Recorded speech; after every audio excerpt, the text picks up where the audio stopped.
Hello everyone, it's Sai Tamilan, developer, streamer, engineer. இன்னைக்கு ஒரு நார்மலான மெக்கானிக்கல் ஃபீல் மெம்பரேன் கீபோர்டையும் ஒரு மெக்கானிக்கல் கீபோர்டையும் கம்பேர் பண்ணி அதோட speed difference like typing speed எப்படி இருக்குது அப்படிங்கிறத காட்ட போகிறேன். அண்ட் நான் டைப்பிங் டெஸ்ட்லாம் பண்ணி ரொம்ப நாள் ஆச்சு. ஸோ பேசிக்கலி நிறைய தப்பு பண்ண தான் செய்வேன். பட் இருந்தாலும் லைக் கடைசி பார்க்கும்போது எந்த கீ நான் ப்ரிஃபர் பண்ணுறேன், லைக் மெம்பரேன் ப்ரிஃபர் பண்ணுறேன் இல்லை மெக்கானிக்கலை ப்ரிஃபர் பண்ணுறது அப்படிங்கிறது நான் கடைசியில் உங்களுக்கு எக்ஸ்பிளைன் பண்ணுறேன். With that being said, let's get started.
Okay, இப்போ ரிசல்ட் வந்திருக்கு. மெம்பரேன் கீபோர்டில் ஃபஸ்ட்டு 61, 56, 60 அப்படிங்கிற மாதிரி ஸ்பீட் டெஸ்ட்டில் ரிசல்ட் வந்திருக்கு. அதோட ஆவரேஜ் ஸ்பீட் 59 அப்படிங்கிற மாதிரி இருக்குது.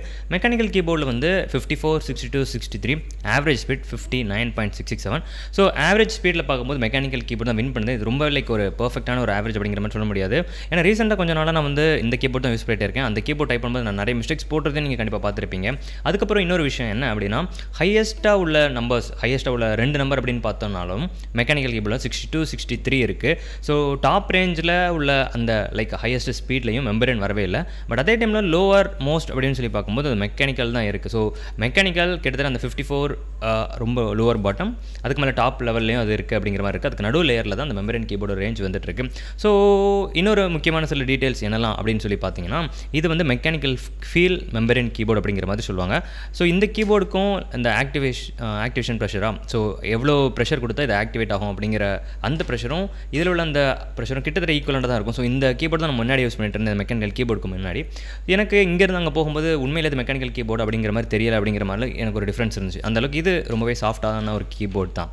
ஸோ நீங்கள் என்கிட்ட வந்துடுது இப்போது இந்த 2 கீபோர்டு எது நல்ல கீபோர்டு அப்படிங்கிற மாதிரி கேட்டிங்கன்னா, டெக்னிக்கலி ஸ்பீக்கிங் வந்து நான் மெக்கானிக்கலில் தான் நான் ஆப்வியஸாக சொல்லுவேன். அதுக்கு முக்கியமான ஒரு ரீசன் என்ன அப்படின்னா, ஸ்பேஸ் பார். லைக் சம்டைம்ஸ் என்னால் என்ன பண்ண முடியலன்னா ப்ராப்பர் அந்த ஸ்பேஸ் பாரை ப்ரெஸ் பண்ண முடியல. அந்த ஸ்பேஸ் பார்க்கு ஆக்டிவேஷன் ப்ரெஷர் வந்து கொஞ்சம் ஹையாக இருக்குது comparing to this one. Like அது ஈஸியாக இருக்குது அப்படிங்கிற மாதிரி நான் சொல்லுவேன். அண்ட் என்கிட்ட இன்னொரு கீபோர்டு இருக்குது, அதை டெஸ்ட் பண்ண முடியல. அந்த கீபோர்டில் ஸ்பேஸ் பார் சுத்தமாக இருக்காது. அது நார்மல் மெம்பரேன் கீபோர்டு அப்படிங்கிற மாதிரி லைக் பிராண்ட் பண்ணியிருக்காங்க. So with that being set, இப்போது வந்து என்கிட்ட ஷார்ட்டாக டைப்பிங்க்கு என்ன கீபோர்ட் பெஸ்ட் அப்படிங்கிற மாதிரி நீங்கள் கேட்டிங்கன்னா, நான் ஆப்வியஸாக என்ன சொல்ல போகிறேன் அப்படின்னா, மெக்கானிக்கல் கீபோர்ட் அது என்ன ஸ்விட்சாக இருக்குது அப்படிங்கிறத பற்றி நம்ம ஃபியூச்சர் வீடியோஸில் பார்த்துக்கலாம். வித் தட் பீயிங் செட், நாளைக்கு நான் உங்களை இன்னொரு வீடியோவில் மீட் பண்ணுறேன். Until then, it's bye from my Tamilan. Bye, have fun and take care. Bye.